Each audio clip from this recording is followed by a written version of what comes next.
some investors, they are hesitant to use hard money or they're scared of it. And I had an investor say, "Oh, well, I was going to go through a bank and it was taking too long and I lost the deal because I didn't want to go. I didn't want to pay that extra money through or pay the extra interest rate or pay hard money rates." And they lost the deal. They lost about 75 to $85,000 in profit. And I didn't smack him in the head, but verbally I did. I was like, and I told him to take their hand, smack themselves in the forehead, and listen to this. I said, what interest rate would you have paid to get that deal done?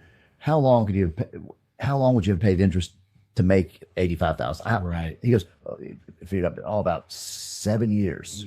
I go, so you could have borrowed the money, you could have paid a couple months of interest and had maybe a couple $1,000s, that $85,000 go away to interest, but you were too stubborn or didn't have the eyes open or know that didn't run the math and they didn't consult anybody. They Tripping over a dollar to pick up a dime. yeah, and they got scared, overwhelmed, and a confused mind usually doesn't take any action, or a confused mind says no because they just heard stories or they got scared away by a double-digit interest rate versus a single-digit interest rate for private money. And then after that conversation I had with them, they said, "Hampton, you're right. That was the dumbest thing. I should have called people. You should have talked to other people." And I agree with them. It's like, that was pretty silly. But now they know. Now they know to call you because they can get pre-approved. They go to KentuckyPL.com and submit the details. And they could have done that deal and paid you a little bit of interest. They would have made a lot of money and they would have been happier. Yeah.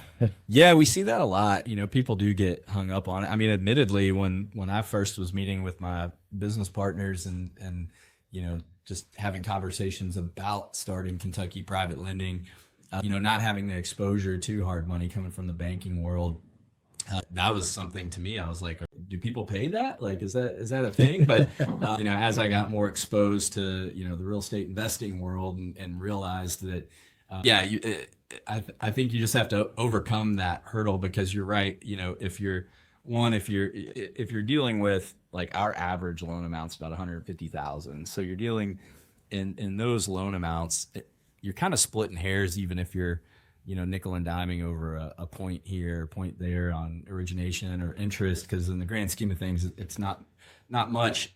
Also, as you guys know, as savvy real estate investors, this is short-term lending, right? Like, we're talking like 6-month loans. So, with that, even if you're projecting out a full 6 months of interest at whatever rate that it may be, the overall economics of your deal, assuming it's a good deal, like, that's nothing, right? Like, you're gonna make. I think that's a perfect example of how you can get hung up on, is it 7% or is it 12% or whatever it is, but ultimately, what's more important?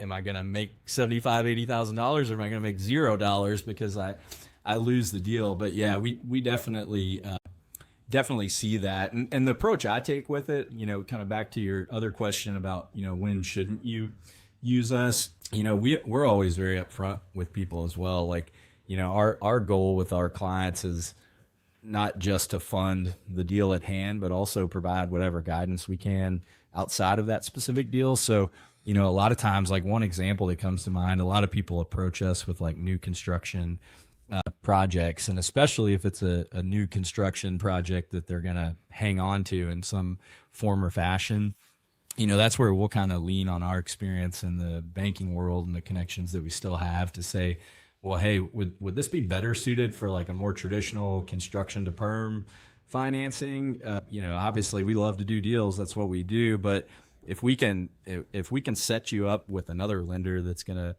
economically be better for you in the long run, I'd rather do that than just say, yeah, I'll do your deal, knowing that it's not best for you.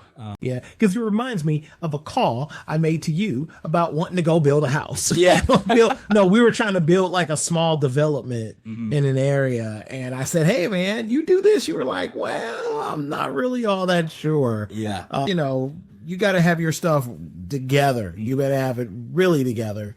And so we end up, moving on from there. But I definitely appreciate you providing us with an outlook on what hard money is and best use cases for it. And if somebody wants to get in contact with you guys, how would we do that? Yeah, so as mentioned a few times, you can go to our website, KentuckyPL.com. It's got, customer inquiry forms you can fill out there. Honestly, the best way is just to reach out to me directly. My cell phone number is 502-727-1019. That's a big part of my day-to-day is fielding calls and texts from all of our clients and potential clients. So, reach out to me. I'm a big fan if you're local. I love face-to-face, in person, get to know who we're going to work with. That's not always available, so we can, minimum hop on a call. But reach out to me. That's my cell phone number. My email address is epayne, Payne, at KentuckyPL.com. Shoot me an email, call me, text me anytime. I love connecting with people and hearing about what they're doing and sharing where we can, bring some value with our funding or any other resources that we might have. And so our producer said getting hard money shouldn't have to be a pain. So Payne. yeah, so oh my gosh. Make it easy. Call Eric Payne.